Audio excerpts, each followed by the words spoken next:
हम कैसे रहिले तनी ना बुझाला। और का कही रे सखे कोके बहाना घर से जाला, हम कैसे रहिले तनी ना बुझाला।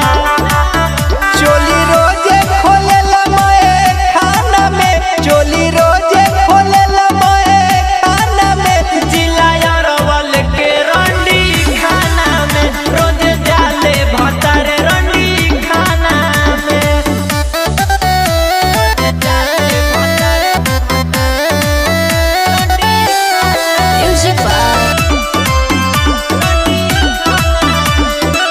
रहेला दिन रात रंडियन के फेरा में, जाके सुतल रहे अरवल के डेरा में।